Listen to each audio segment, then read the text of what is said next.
Okay, hello.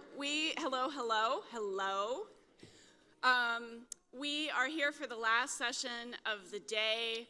I know we've thrown a lot at you. As someone said in my last session, we keep going, and I know that we all love that, and have just been able to see a lot of different chefs from around the world cooking their food, talking about their stories, engaging with our theme, and you get to taste all of these things. And so hopefully you've enjoyed all of that. But so now it's my pleasure to go to the last session for today.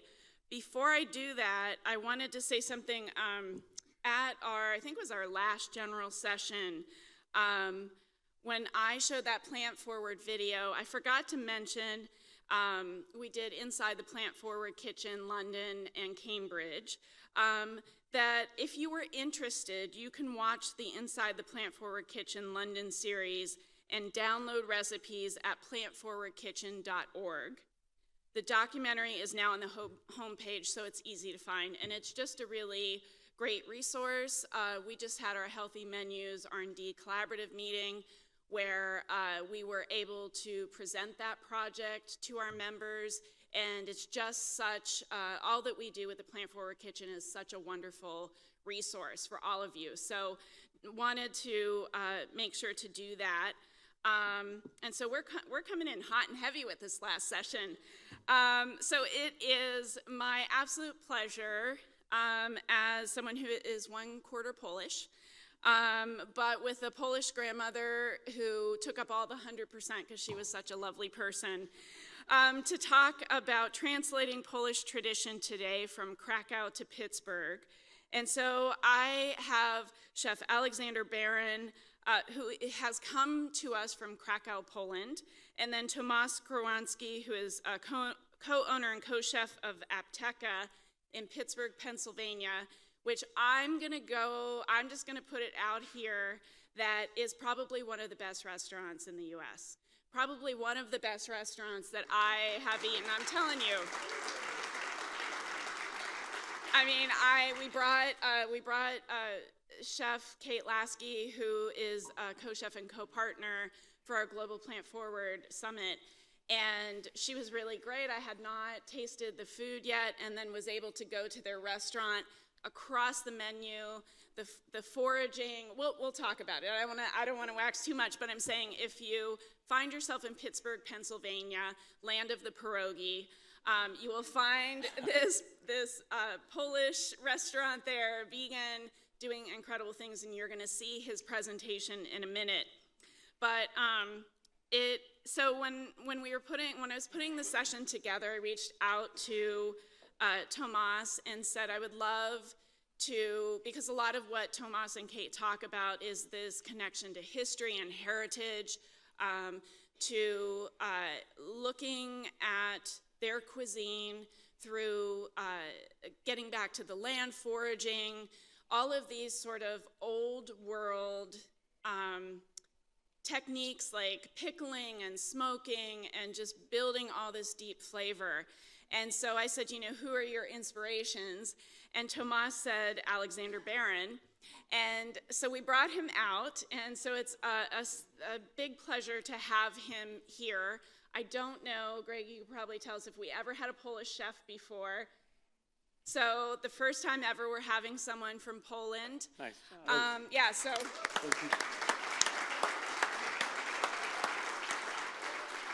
And so as you do when you host these sessions, I pulled Aleksander aside after he, Tomasz, and Jordan Ezra King had their breakout session and said, Aleksander, I'm a little embarrassed, but I cannot pronounce the name of your restaurant.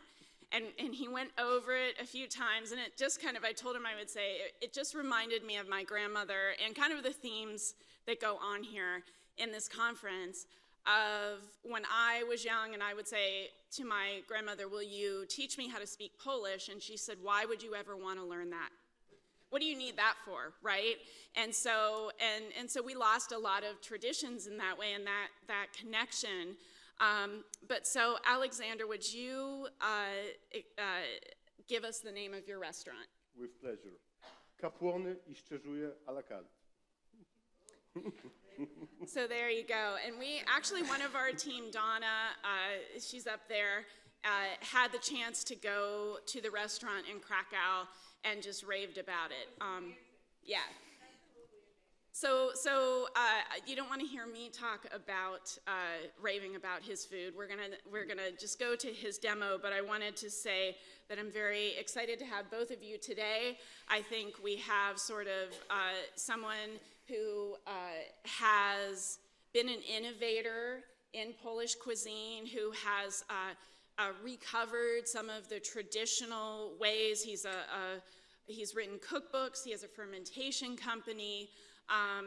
But also is trained, I think, in the UK, right? Yep. And has UK and Scotland, and then come back. And now I'll be really interested to hear what the kids in Poland are looking for. But I'm going to hand it off to you and your demo. Thank you very much. Thank you. Shall I? Yeah, please. Thank you for those words. That's really nice. And I'm really happy to be here. That's a big thing for me because the CIA means a lot to me. So I'm really excited and really happy. And I'd like to show you a few things and tell you a few things about the Polish cuisine. Because I think it's quite oriental to you, because you probably all know pierogi or kiełbasa, but it's not about this. So either vodka. So today I'm going to prepare a very specific soup. It's called żur or żurek, and it's the most, in my opinion, the most Polish dish ever.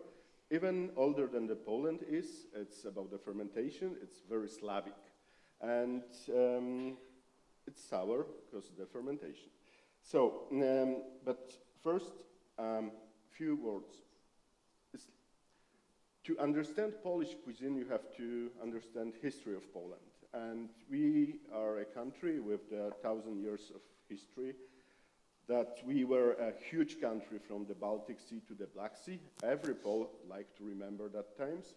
But in fact, we vanished twice from the map. And it's a bad story about the wars and other stuff like that. But finally, bad and the good things are on our table, on our plates. So we are a very multicultural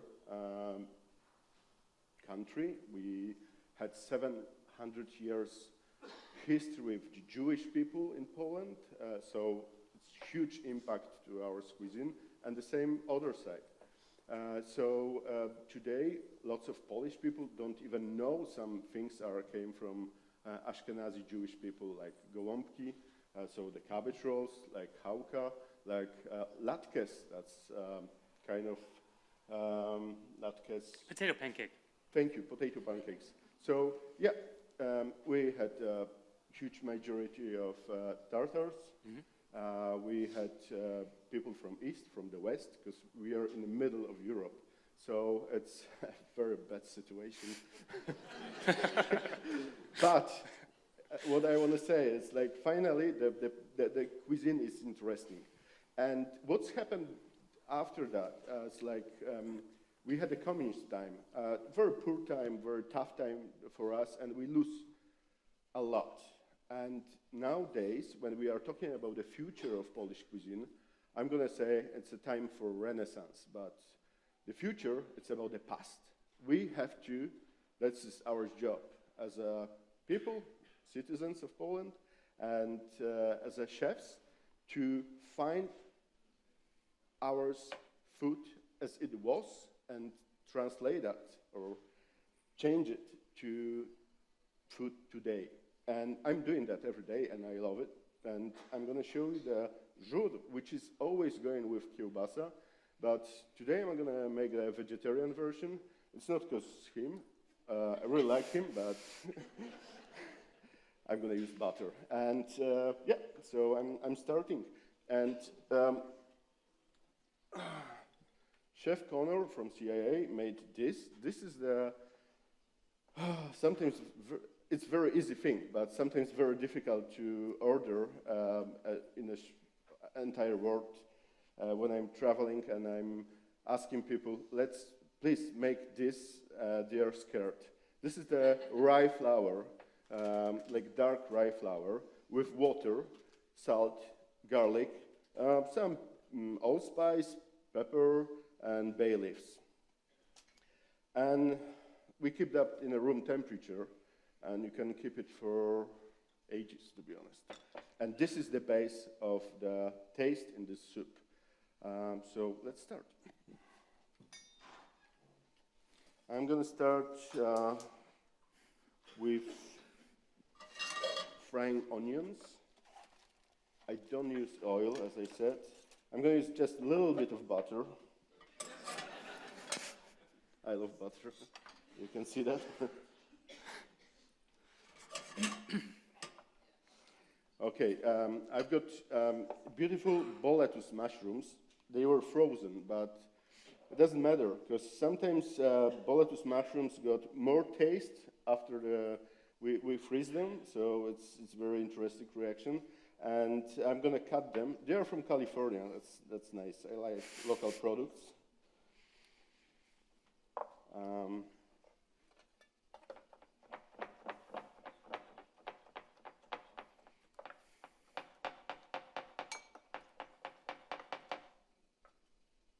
That's it.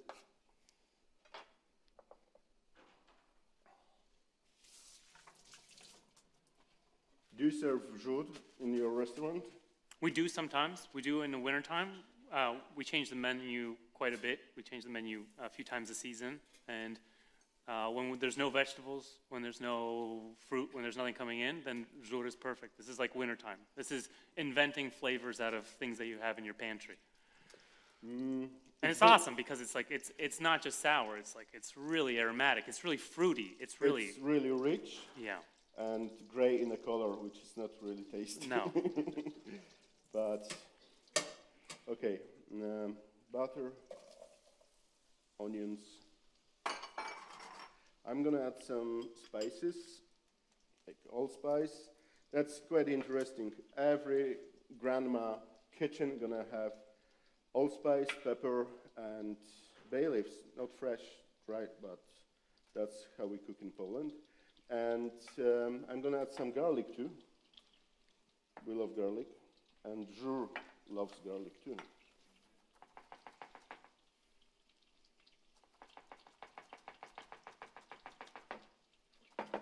Thank you. That's helpful.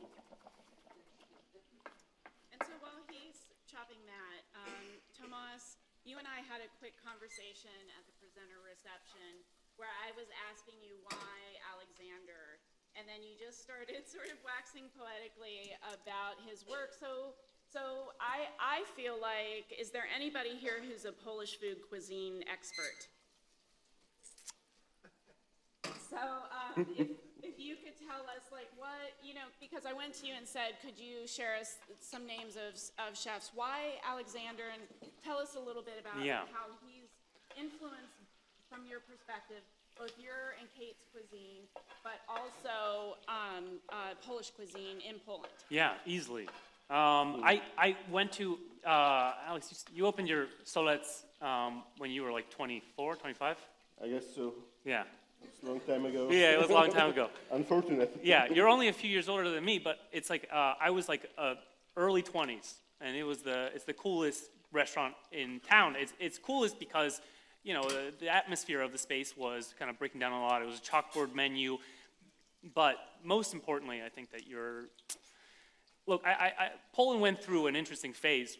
Restaurants weren't really available widely for a lot of people during communism. This was kind of like for the elite, really, and so there were things like milk bars, bary mleczne, but going to a restaurant was not a thing. And as soon as kind of like Poland cracked out of communism, then there was a thrill and an enjoyment to kind of go and learn. And there was a exodus, really, of Poles going out west, going to France, going through Scandinavia, going to the UK. And there was a lot of learning, a lot of picking up, and excitement to kind of do that and bring that to Poland. And you had that in Poland through the kind of later half of the 90s, the early aughts, and you still had a lot of looking outward for answers and reflecting like what's kind of cool and what's hip. And I think that Baron is really got, like he's really got the right idea in digging for answers in this incredible plethora of cuisine. You've got so much history and you have so many cultures. The borders of Poland really, you know, even like through the dishes we're making, you know, the most popular pierogi in Poland that we all know is like potato and cheese. Those are called Russian pierogi in Poland. Rutarian, sorry. Yeah, Rutarian, Ruski. yeah. Okay.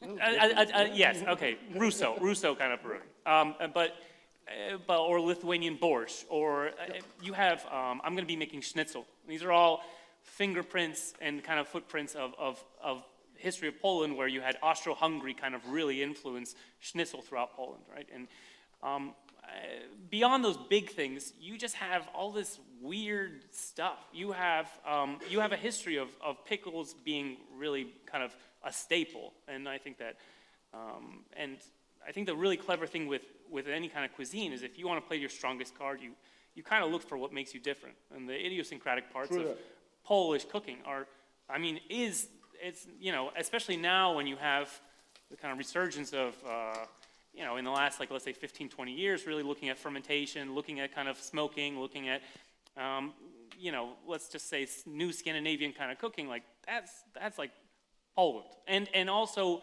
what Poland had was a lack of pretension about it that was so attractive.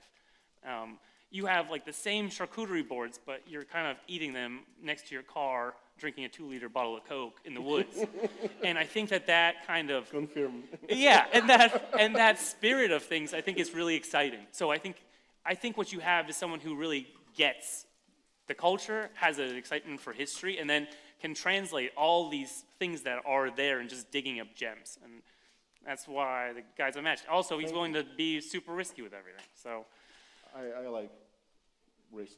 yeah, well, and one more footnote on that is that, you know, when we were kind of like looking at fermentation, how it's influenced us, like, I would say that Baron's approach to fermentation, like he created, okay, there's the really tidy, neat kind of fermentation. You have the super organized and short fermentations of a few days or a week.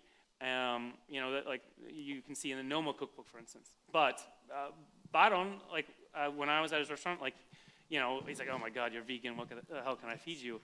And he's got jars all over the restaurant, and he pulled down this jar, and he's like cutting these beets and giving me pieces of beets, and they were 3-year-old fermented beets, kind of just like room temp, and they were fabulous. And I think that that's a risky thing to do. I think that there's a lot of mistakes along the way. I think it's still got to be a willingness to throw things out and just wait for things to kind of just keep trying and keep experimenting, and that's why you're a bad boy of fermentation. That's my way. Thank you for saying that. Yeah.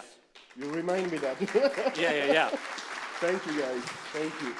So, yeah, I'm going to tell you, because, yeah, definitely, I wrote 2 books about the fermentation and how life can surprise you, how it starts. Solec, that was my first restaurant, opened in 2010, and I had a big, huge jar with the cherries, Winston cherries, I guess, and I thought they are setted by my friend that time, Julian Kadewicz, who was the head of the bar, and he thought the jar is set by me. So we were just walking around this jar for 3 months, and I realized that we don't know what's happening there.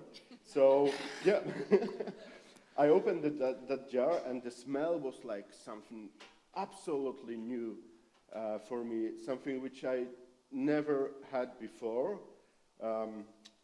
Some nasty smell, to be honest. It's like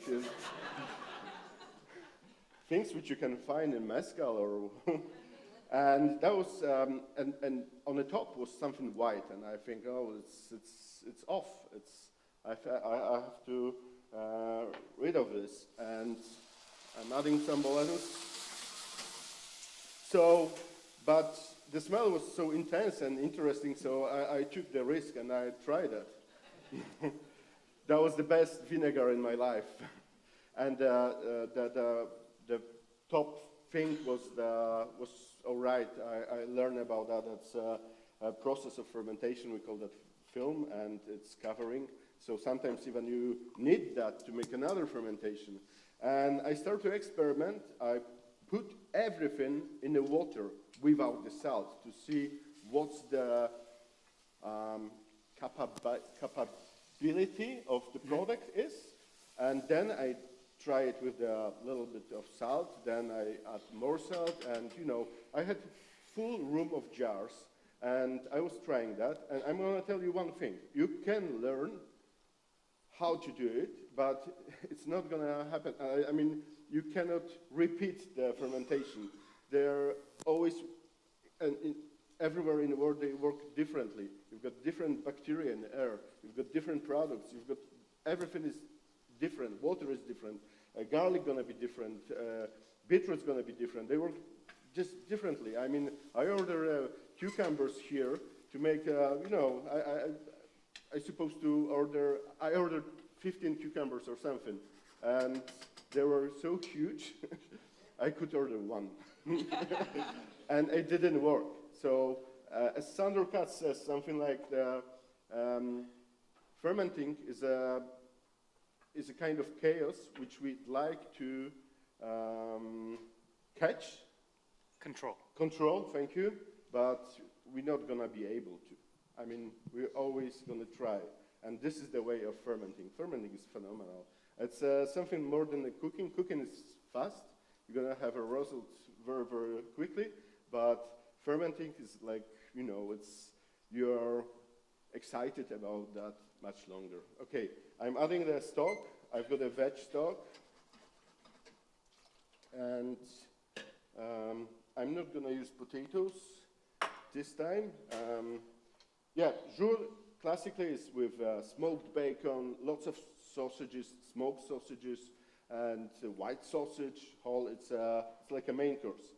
And okay, I'm gonna bring that to boiling, and then I'm gonna add the zakwas, which is sour. And so while you're doing that, we had some questions from the audience Yes. that all had to do with that jar. So we have, what is the name of the fermented rye product that you showed in the jar? Zakwas. So, Zakwas? zakwas. Okay. So kwas is acid. Yeah. So you can have a kwas made of bread. You can leftovers. That's the perfect way to no waste. And you can have kwas of beetroots. This is the way. It's a lactofermentation. That's what I'm supposed to say.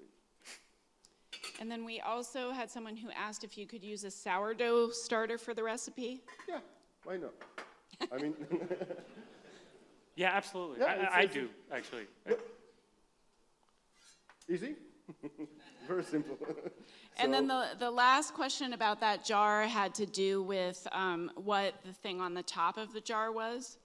Okay, so where is the jar? Okay. And I also want to ask those things, but don't want to get in the way of your cooking.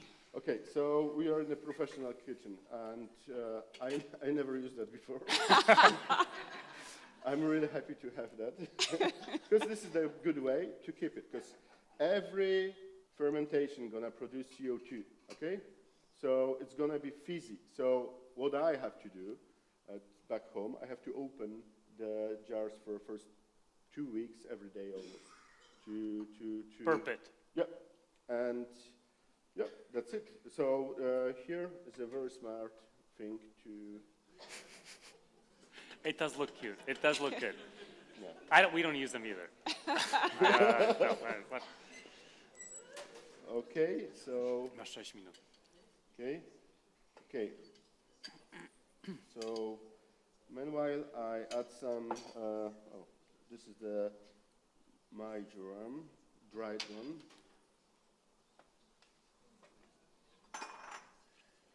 So right now it's gonna be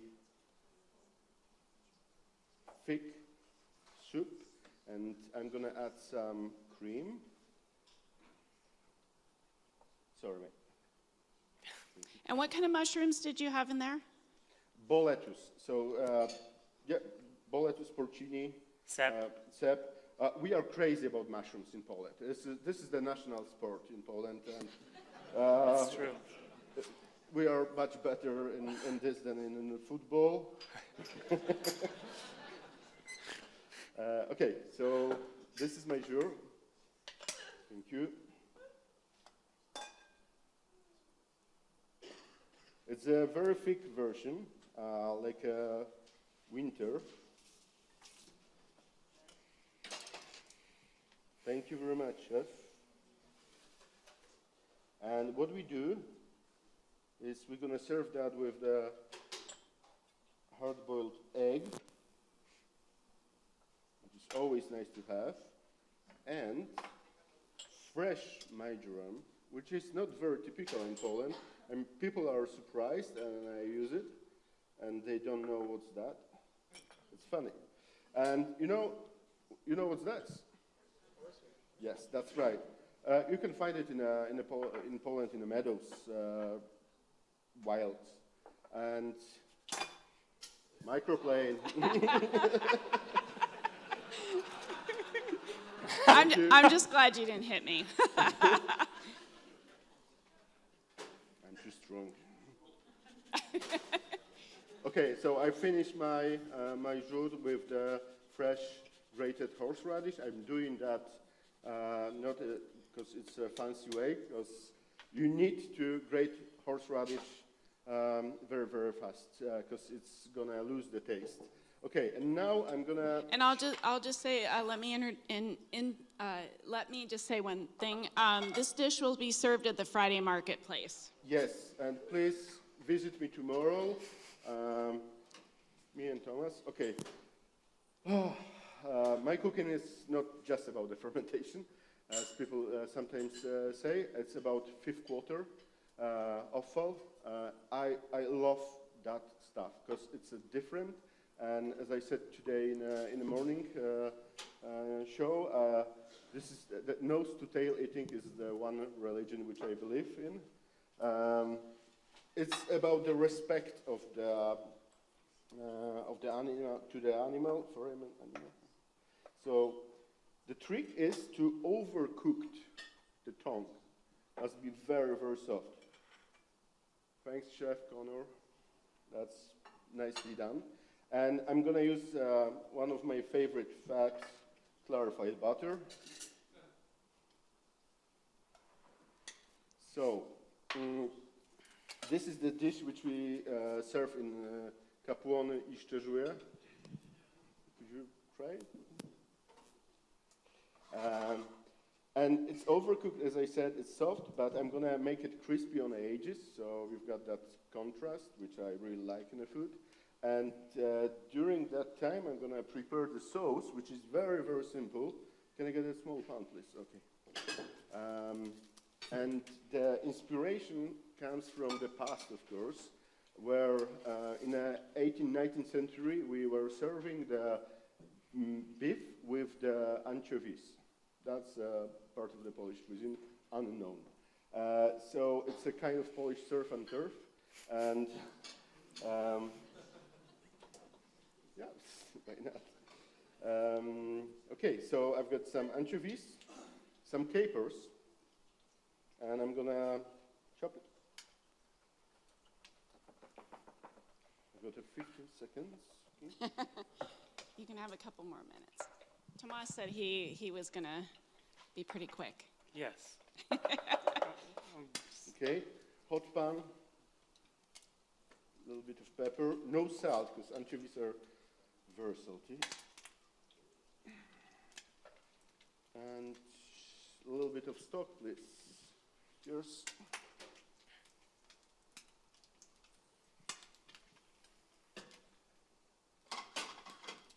Okay.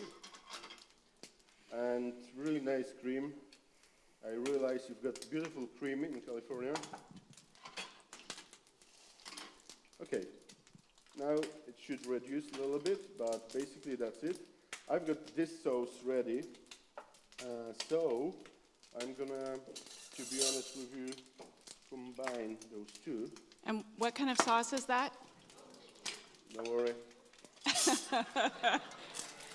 It's getting real now, right? See this? Camera, please. It's beautiful, crispy. And some pepper. Do you miss that? No. No. And this dish will also be served at the Friday marketplace. Yeah.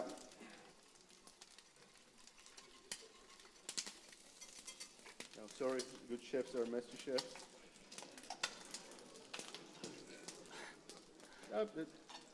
Thank you.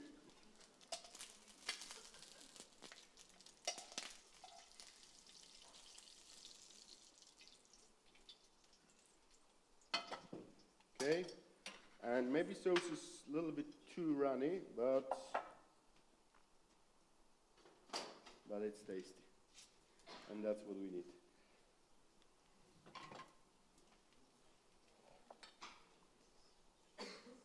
Beautiful. Thank you, Chef. Thank you so much. I hope we're gonna see each other tomorrow. I'm really looking forward. So, thank you. Thank you. Yeah, okay. Well, look, starting off, I think a lot of people, I think we skip around trying to get boxed in by terms with the restaurant.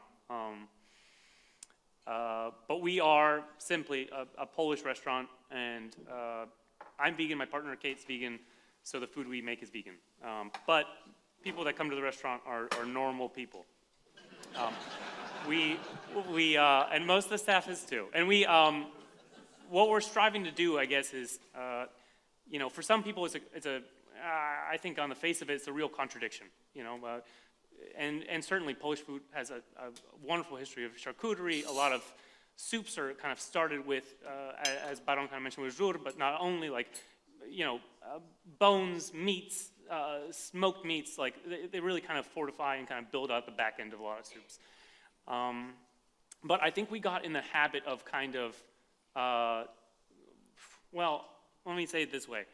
My parents are from Warsaw. I was born in '86. My dad's a scientist. They kind of like uprooted their lives, went to Boston because he got a job at MIT, and then they couldn't get they weren't going to renew his visa. So suddenly they were stuck in the United States, or they had to go back. They decided to stay, and I was born. And then 3 years later, the wall fell, right, and Poland opened back up, and so I started going to Poland with snapshots of Poland in a really fascinating time, which was 1990. And every year, 1990 and 1991, 92, I went back to Poland and saw a country kind of rise again, really, in a huge way. That was an absolutely crazy time. Crazy Sorry for time. interrupting, but No. you have to know, I was like, everything could happen then. Absolutely, and especially as a kid who grew up in the suburbs, like with, when I had soccer, I had nice new Adidas cleats and I had shin guards, and I didn't see anything. I saw a lot of knockoffs, a lot of Adibas and stuff, but like there wasn't. It was a real contradiction with Poland. And food market, like there wasn't really supermarkets. Now there's Carrefour, big French companies, but like it was open air markets, and there was a stronger connection with produce. My parents, on both sides, my mom's side and my dad's side, there's hunters, mushroom hunting on both sides aggressively. My parents still plan vacations around mushroom picking in the United States, Wyoming, New Mexico, whatever. And I think the breadth of ingredients used in Polish cooking really was impressed upon me, especially with like a lot of kind of farming and orchards in my family. But I guess what we look at is with that sense of having this real sense of kind of Polish cuisine, and having lucked out where in my family there was several people who really knew how to cook and really made great food. I kept that in me, and then I go back to Western Pennsylvania, and I don't know, I feel like a shipwrecked Pole, and I'm like trying to figure out how to make borscht out of coconuts, because it's, you have a sense of what you want to make, you have a sense of the flavors that you want to hit, but not all ingredients are available. Black currants, for instance, which are a mainstay of Polish summers, really, They were illegal in the United States until like 15, 20 years ago. So I think when we're trying to make Polish food, we're also trying to do is, we're really nervous about not feeding people. We're like an eatery. You order at the counter, you get a number, and we feed you. And so we looked at things that were kind of unique to Polish cuisine, even if you kind of switch out some ingredients and kind of play with it. So one of the really simple dishes that we do that's really handy, especially for kind of modern kind of Polish food, is a dumpling. There's lots of dumplings, lots of potato dumplings. I mean, the Poles and their dumplings it's like an encyclopedia. If you do half raw, half cooked, all raw, all cooked, flour binders. But today we're doing kluski śląskie, they're Silesian dumplings, and the binder is just potato starch. So really simply, I just rice some potatoes, and then I'm adding a little bit of potato starch. We do about, well, it depends. As you were mentioning earlier, is that like potatoes are different, fermentation's different, but like it's really, ingredients are different. And I think understanding that ingredients are different is a critical part in like making, for instance, like a potato dumpling. Potatoes, the way you cook them, how long you cook them, how much water kind of evaporate them changes. But we typically stick to about a 15 to 25% ratio of potato starch to potato. This is coming together slowly. I can see the time. I got one right here. And kluski śląskie are kind of cute in that they have like a really iconic kind of shape. It's a cute little dumpling. But it's also like, this is just a consequence, basically, of having to have a starch with protein, really. Like you have meat, and then you have something on the side, and you can have fried potatoes or roast potatoes, or you can have this kind of dumpling or that kind of dumpling. And so kluski śląskie, for the most part, remained on the side of the plate. So I think when we're looking at kind of like how to kind of fit vegan cooking or how to kind of make it more available, then we took this thing that's clearly a pasta and has a great place as a pasta. It's a unique bounce to it with the potato starch, and that we kind of just like really emphasize that. And it also satisfies like a growing number, for some reason, of gluten-free people. So yeah, and to pair with that, we changed this set, I don't know, 2-3 times a season. This is a set that we opened with really early on, where we took carrots, we just juice them fresh. I know this dough's a little dry, but it's gonna be okay. And we're taking fresh carrot juice, and we're doing this kind of awesome marriage where carrots and mushrooms are like best friends, especially when you do fresh carrots, especially when it's like carrot juice, which I also fell in love with in Poland. Like it's like for some reason, shelf-stable carrot juice is like, kubuś is like everywhere, and it's like the #1 hangover cure. And then by way of Germany, fresh carrot juice was also a super popular thing. So carrot juice and mushrooms. And what we're doing is we're just steeping a fat with it. Now, I brought some butter that we make at Apteka, and it's made out of sunflower oil and sunflower lecithin. I think that's going to be plenty for us. Thank you. And I'm going to turn this on when I do that. I'm going to blanch these dumplings really quick. We're just throwing them in. We're waiting for them to float, same as everything else.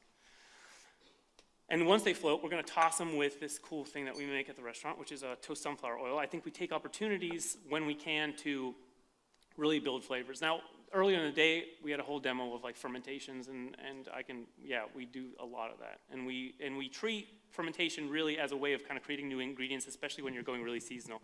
Especially when you cut out a bunch of options for yourself, then you're you kind of got to figure out what else can I do with a celeriac, what else can I do with a mushroom in the deep of winter. And so fermenting, smoking is how we kind of treat it, and then we don't treat it, although we're proud of our work, it is an ingredient, and that's what we're doing here. What we do a lot of on the back end of Apteka is ingredient building. We're gonna make a little broth. It's maybe not on the recipes that you guys have, but I felt it was appropriate. We make different kinds of miso. Specifically, we do a sunflower miso. We stick to peas and sunflowers typically, or pumpkin seeds, things that are really intrinsic or to the Polish cuisine. And so I'm taking like a little bit of fat. This is, right, sunflower seeds, almost cool like your butter. And then we're taking this toast sunflower oil. Now toast sunflower oil is interesting in that we're taking refined sunflower oil and we're just roasting a little bit of, thank you. We're roasting sunflower seeds in it. Now, I don't know, I know a lot of the pseudoscience of a lot of this cooking, but I don't know why, but that comes out as super schmaltzy and nutty. And I think when people are asking me, and they do it regularly, like how, and what I'm adding here are basically like mushroom purees.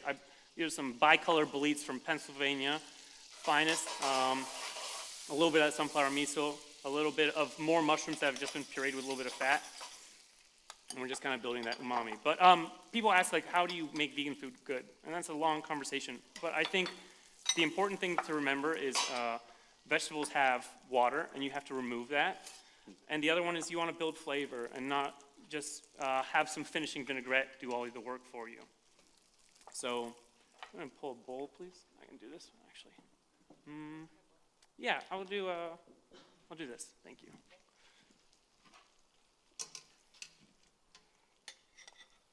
Kluski śląskie, soft and pillowy. These can't be made in advance. Yesterday I was serving this a little bit to at the market, and you kind of got to serve them really fast because then they kind of get gritty. But right out of the water, they're soft and pillowy and bouncy and delicious.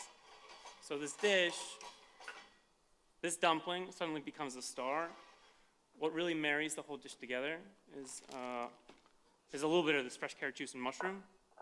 And then, that back end work that I talked about, we finish it with a little bit of cultured nuts. We do a yogurt out of almonds and cashews. And that kind of really helps us get away with a lot of vegetables and fruit that need a little bit of fat and a little bit of acid to play off of. And so while you're doing that, I wanted to ask Aleksander, in Poland and Krakow and Warsaw, is vegetarian and vegan food a thing? Yes, and it's really surprising because we are first city in the world with vegetarian and vegan restaurants. The Warsaw is. After first is Los Angeles, I guess, and second Berlin, and Warsaw is third. So it's a huge movement right now, and I'm really happy about that. I'm a meat person, but it's like I don't eat meat every day, and I think we should stop or eat less meat than we eat, and this is my way. So I'm happy when the people are they thinking what they are doing about the world, about themselves, about the health, about everything. I mean, so yeah, we've got plenty of vegetarian restaurants. And what does the dining scene look like? Because I had read something about how, excuse me, the economy was coming back robust, whatever, and you had expats who were starting to come back to Poland and really looking for a robust dining scene. Right. So right now it's a tough time for us, for hospitality industry, because after pandemic, so yeah, till the pandemic time we were growing every day, every year. It's like it was better and better and better. I mean, the business. People start to go out for a lunch, which for you probably is very obvious and normal, but for us was something like we had to afford it. So basically people get richer, and then pandemic came. It's like stop, and then even worse, the war. We have war in the border of Poland and Ukraine, and this is the biggest problem because people start to save money. They start to be afraid of, but it's nothing what we can do with it. Yeah, that's the way. But we are very multicultural, as I said. Right now we've got plenty of people from Ukraine, and this is very similar cuisine but different. And from I don't know, I'm going to tell you something interesting maybe for you. We've got huge majority of Vietnamese people from the 90s. So it's very interesting because we've got such a thing like a Pol Viet. Pol Viet, it's a Polish-Vietnamese cuisine. It's mixed. So Vietnamese produce the cuisine to sell it to Polish people, so they changed something. And yeah, with lots of Asian food right now from past 15, 20 years. You know, Warsaw is a not huge city, 2.5 million people, and we were always crazy about something. So in 2010, I guess, as I remember, we had over 200 sushi places in Warsaw. That's a lot. And I'm going to jump back to Tomasz because I see him really, you're working for us. Am I? Okay. Yeah, So what's sure. going on with you? Well, I mean, okay, so I think the way, like if you have to describe our general menu, we do some deep pulls, we do some deep cuts that are dishes that are exactly the same. Like a borscht, for instance, a Christmas Eve borscht, which is like a vegan naturally, as a kind of, for a country of now majority Catholics, Christmas Eve borscht is a clear borscht, just mushrooms, just beets, and other vegetables. So that's easy. And then we do some tweaking, and then we have some crazy stuff that we kind of pretend is Polish, right? Which is like you're kind of on a vibe, and you're really just feeling the narrative, and you just kind of create what isn't there. But in that middle stage, where we're kind of reusing ingredients and just kind of moving them around and highlighting it, then, I don't know, I would say if you ask, if Poles could nominate anyone to be president, then I think they'd probably, that would probably be a pork schnitzel, I'm thinking. Yeah. And that it's like what almost everyone has for lunch and dinner, and especially tough dudes, especially like serious guys, have a pork schnitzel like all the time. This size, all the time. So what I think, but the rest of the set, which we're going to play it in a second, is going to be beets. And I'll say we have just a couple minutes. Yes, we have beets and like there's some raw salads. There's a smoked pepper and cabbage salad. There's a leek and apple. Thank you. And you know, whatever the hell it is, it's almost all vegan or really close to, with a little bit of veganese or cream. What we did was we started using celeriac, which is an incredibly popular dish. It's like the same thing as celery tops, but celery roots are really popular in Poland. They're everywhere, unlike celery tops. And we peel it, we slice it into layers, we roast it. We roast it for about like 15 to 20 minutes on each side. We flip it in between, and we bread it. We dredge it with dredge that just walked off the stage, which is chickpea and brown rice, and then breadcrumbs. These are breadcrumbs made from just light rye that we bake. Sometimes we can sub in like panko. But that's it. The rest of the dish is the same. People really like it. I don't know. And then they credit us with it too, which granted we didn't really borrow it from anyone, but this isn't like really original. There's a vegetarian cookbook from pre-World War II from Vilnius. That's a Jewish vegetarian cookbook that's really awesome, and there's recipes for celeriac schnitzel. So as far as it being kind of like the new kind of interpretation, being vegan and all this stuff, like this is also throwing back to actually pre-war Poland. So tying through narratives of like the old and the new, and you know, this isn't just superimposed on people, but like this is actually, you can argue, totally legit Polish food, right? So please. Tomasz saying about Fania Lewando. She was a female chef before the Second World War. Superhero, like a really tough one. And she was running her own restaurant in Vilnius, the favorite place of Marcel Chagall.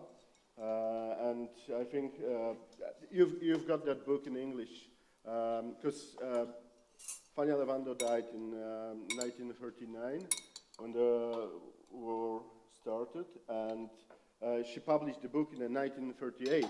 So we lost the book for years, and they found the book in 2001 or something like that, and they published first in English and then in Polish, translate straight from Yiddish. Very interesting Jewish vegetarian cuisine. Very simple. I mean, always you have to twist something because it's so simple taste that you have to bring it a little bit up. And the nice thing is, once like 4 years ago, I guess, I text Tomasz and I asked him about the celery schnitzel, about the recipe, and I was serving this in my restaurant. So it's always exchanging. But yes, you did, and you still owe me for that. But this is, I mean, honestly, this is the plate that we sell for dads who are skeptical, who got brought by their, daughter who's an undergrad at Pitt or whatever. This is friendly, this is easy, this is normal, and it's still kind of, I felt like your prompt originally was, like, what's the state of Polish cooking and where's it kind of going? And I think that looking back and looking forward is kind of like, as you repeated it, that's the real ticket here. And so, nothing special, nothing crazy, but things done well. Real beets and real potatoes and seasoned all the way and hits all the notes that it's supposed to. And yeah, I guess I hear a lot, you don't even miss the meat. But more importantly, I think it hits at a kind of a more unique note because celeriac means more, I think, than just some pork, which everybody has, and not everybody has celeriac. So. Well, that's wonderful, and I will end on the note that throughout all of our programs at the CIA, Forest Strategic Initiatives Group, we hear this message time and again, which is if you're looking to bring new flavors, new techniques to and your audience, your restaurant audience, using them in familiar settings is really one way to do that. Is really how you get people to connect with new things on your menu. But I could have this conversation forever, and these guys can talk. But we're going to end it here. So let's give them a round of applause.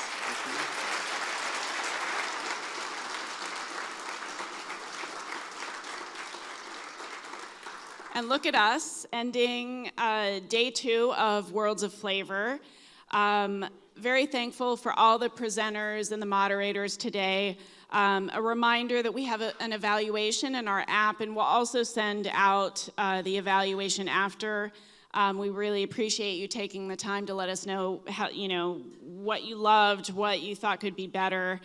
And then we will meet tomorrow for breakfast at 8 a.m., which will focus on the dishes of Chef Pierre Thiem, prepared by our CIA culinary staff. And then we will talk with Chef Thiem and Chef Ebru Bebara Demir about climate-friendly crops. So thank you very much.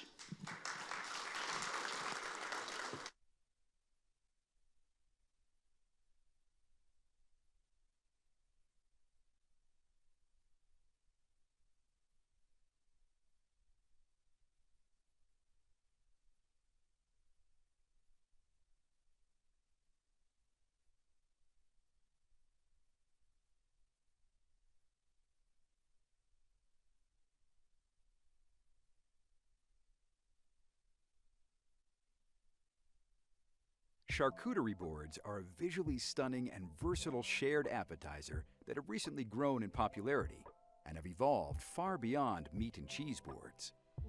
I'm going to show you how to put together a beautiful vegetarian charcuterie board with pastrami-cured portobello mushrooms, cured and smoked peppered beets, smoked celeriac and wild mushroom terrine, pickled vegetables, tomato chutney, and more. You don't need to make an entirely vegan board like I did here, but adding just some of these plant-based elements to a traditional charcuterie board makes it much more plant-forward and unique for your guests. We're going to begin by making this really versatile brine, which can be used to bring out the flavor in all sorts of vegetables. In a sauce pot, add water, kosher salt, Knorr professional liquid concentrated vegetable base for a kick of umami, agave syrup for some sweetness, peppercorns, a bay leaf, and some crushed garlic. Bring this mixture to a boil, then allow it to cool completely. Once the brine is cooled, we'll use it to make these pastrami-cured portobello mushrooms. In a mixing bowl, combine the brine with some tamari. Add cleaned and trimmed portobello mushroom caps and brine for 24 hours. After they've marinated, I've gone ahead and drained and rinsed my portobello caps. Here, I have a mixture of ground coriander and pepper. Coat the mushroom caps with that mixture. Next, smoke the mushroom caps at 180 degrees Fahrenheit for 2 hours. I'm using an outdoor smoker, but you can also use a hotel pan smoker. Allow the smoked mushroom caps to cool enough to handle, and slice the caps on a bias. Set these aside. Next up, we'll use our same marinade to make these cured and smoked peppered beets. I've cooked these beets sous vide at 185 degrees Fahrenheit for 2 to 3 hours. Then allowed them to chill. Place the beets in the brine to marinate overnight. Drain and rinse the beets. Next, roll the beets in ground black pepper to coat them.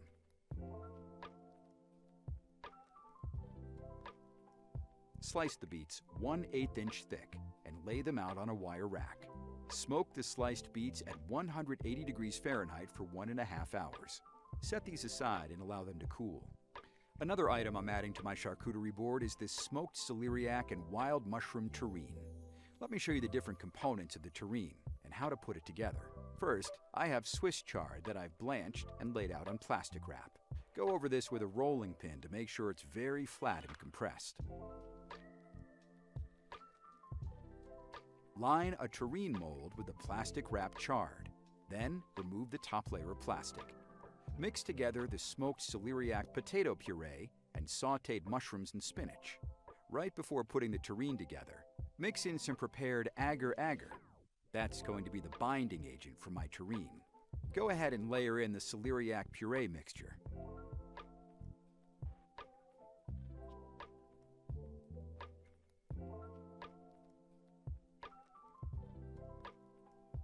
Level off the top and fold any excess greens over the top.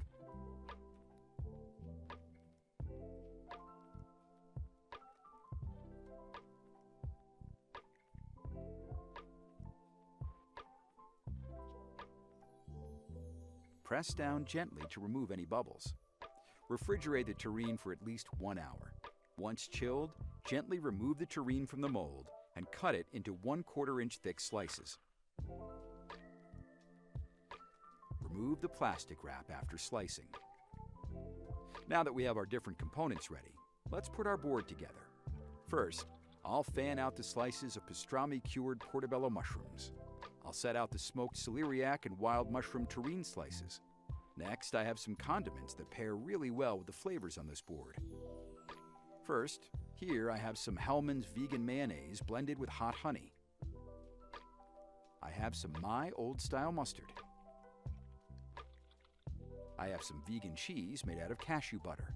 And lastly, I have some sweet and tangy house-made roasted heirloom tomato chutney. Next, I'll place down the cured and smoked peppered beets. I have some pickled carrots and garlic cloves here. And finally, I'll add some toasted bread. The board looks great. This charcuterie board will give your customers a fun and engaging dining experience and allow you as a chef to use your creativity.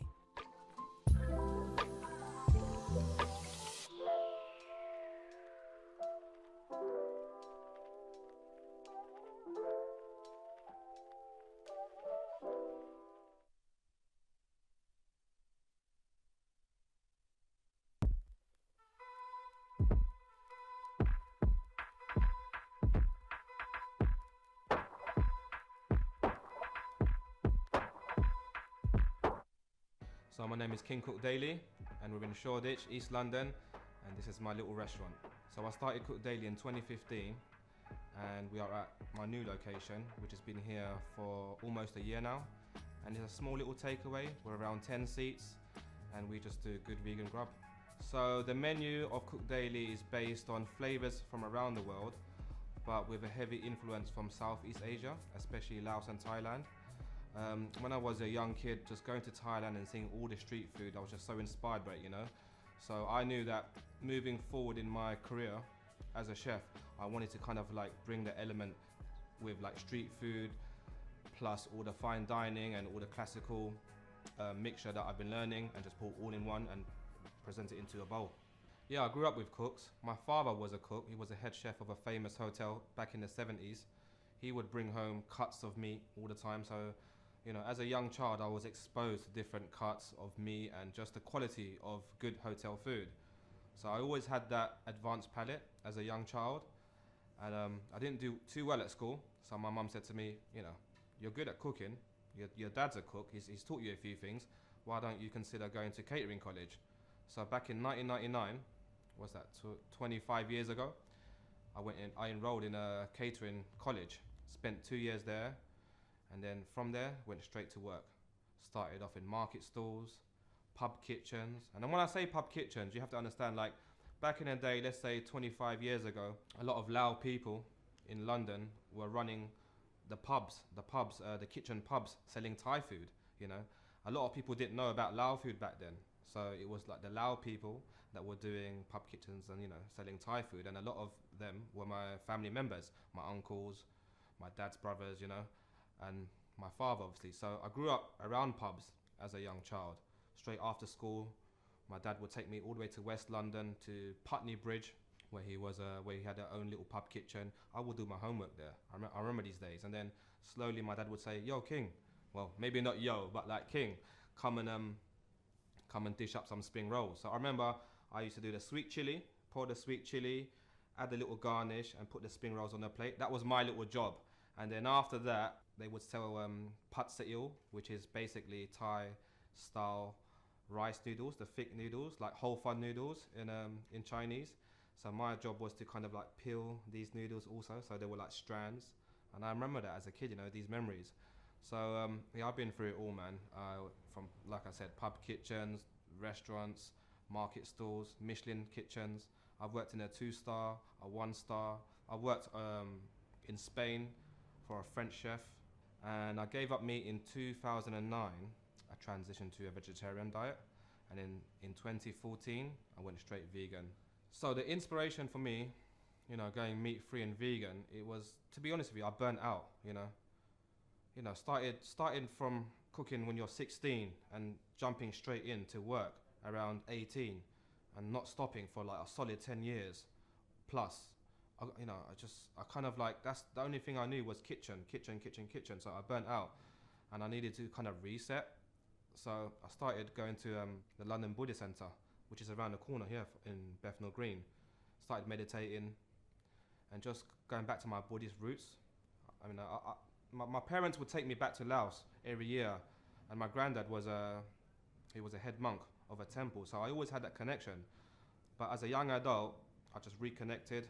So I spoke to the elders from the London Buddhist Centre, and, you know, they just gave me knowledge about you know, being ethical, and they just told me about, you know, the first precept, which is you know, I abstain to take life, etc. And it kind of like made sense to me. So I stopped eating meat and went on a vegetarian diet, and that lasted 5 years until I made the transition to going full vegan, and I haven't looked back since. I just saw the benefits of just cutting out dairy and milk and eggs, and yeah, from there I just thought vegan diet works well with me. So here I am today.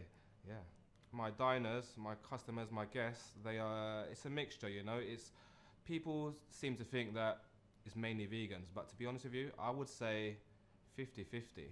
Yeah, I think what I try to do is just create good food for the people, for the local. I know London and I know what people like and the flavors of London.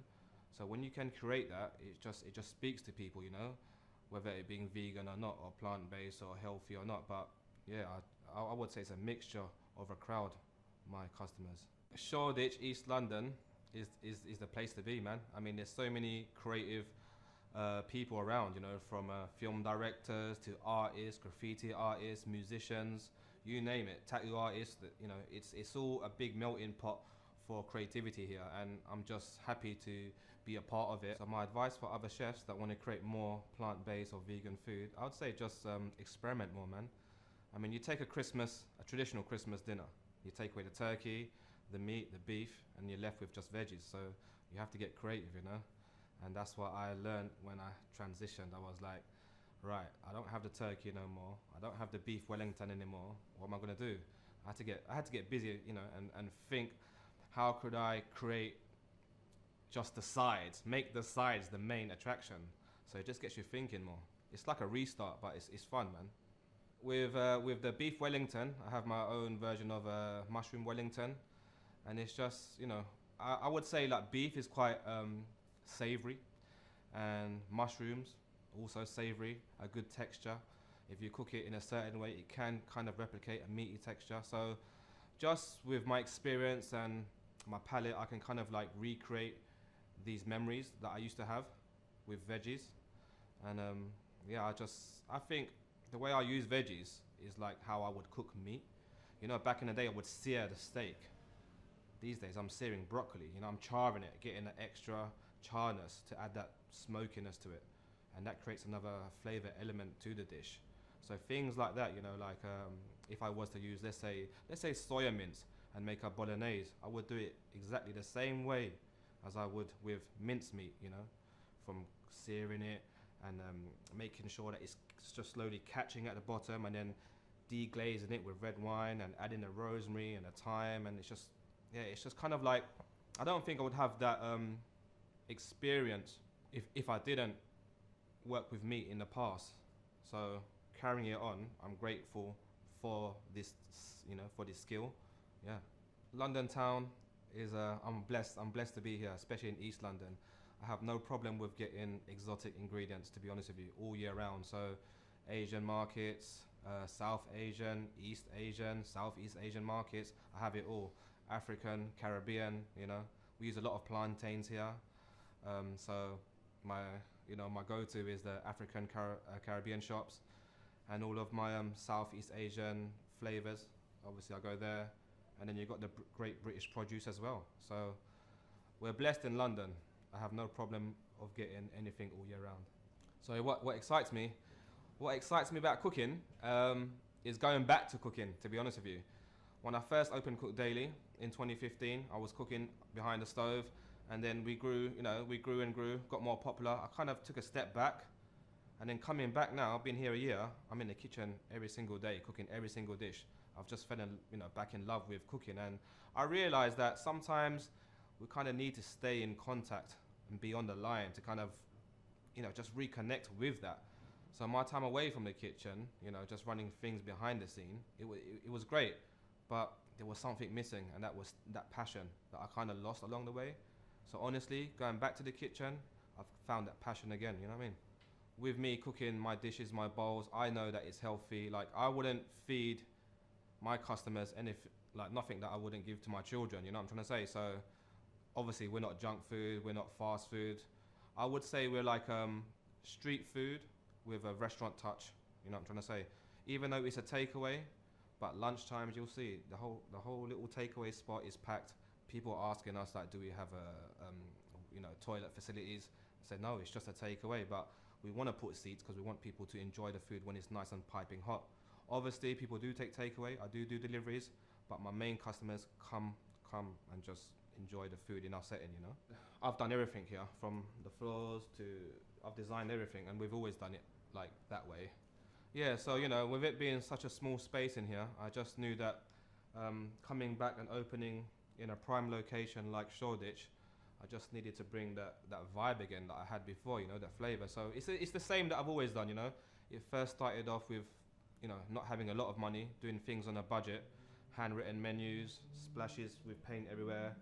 I mean, I grew up doing graffiti, so it was just normal for me to juice up my marker and write my menus and use my leftover colors and just, decorate the shop. But it's become almost like a trademark now. So yeah, everything that's designed here is just by myself, and it's just having the ideas to kind of like bring color to the city, and especially with my graffiti background, everything's always handwritten. Yeah, I wish I could still handwrite the tickets that come to the kitchen, but yeah, we use a printer now. The style of my food is colorful. You have your yoga fire. I name it the yoga fire. It's based on a Street Fighter character called Dal Sim. And on the menu description, it says, with dal simmered in golden coconut milk. So that's like my my take on the Street Fighter character, but also paying homage to the Indian yellow curry. So it has dal, chickpeas, sweet potatoes, finish off with raita, fresh yogurt, and some crunchy sev. That's like our Indian style curry in a bowl. And then you have your infamous curry, which is a Thai green curry from Thailand now.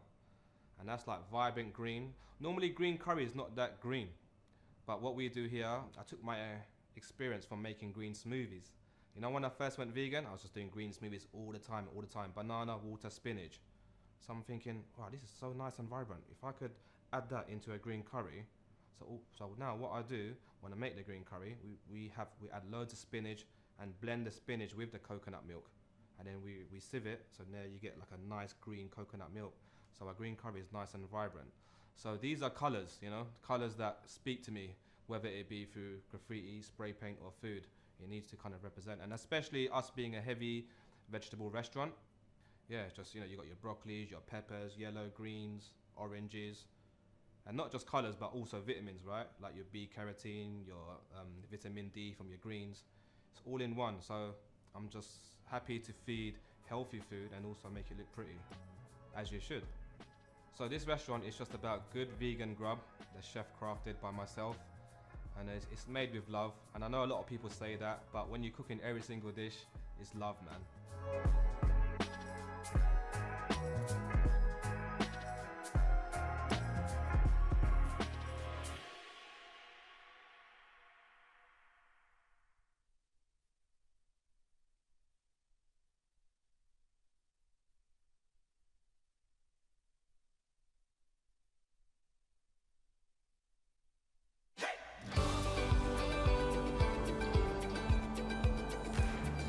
Still fascinated by blue cheeses, we headed to Castilla y León. And ahead of us, many incredible cheeses mixed with sheep, cow, and goat milk to discover. So while the motor of the caravan roared and our stomachs rumbled just a bit, we got closer to Zamora. There, we had a unique opportunity to visit an Iberian-type blended cheese factory and learned everything about its industrial production process, not to mention the very high standards of quality and food safety of the European production model, which are incredible. European blended cheeses are always the perfect appetizer. Manuel showed us the entire factory and shared with us all of his passion and knowledge of the incredible world of cheeses. Among other things, he explained to us that almost half of the European cheeses from this region are blend cheeses. And depending on the time they spent maturing, they can be soft cheeses, which they mature for 7 days, semi-cured cheeses if they mature from 20 to 35 days, cured between 45 and 105 days, or old cheeses that spend the longest maturing time, specifically from 100 to 180 days. And if you ask us which are our favorites, the answer is very simple. Absolutely all of them. So we bought a good supply of mixed cheeses, and we continued with our cheese road trip. Our next destination, Castilla-La Mancha. Let's go! Ready to play? Discover the European cheese stories at cheesestories.eu. Funded by the European Union,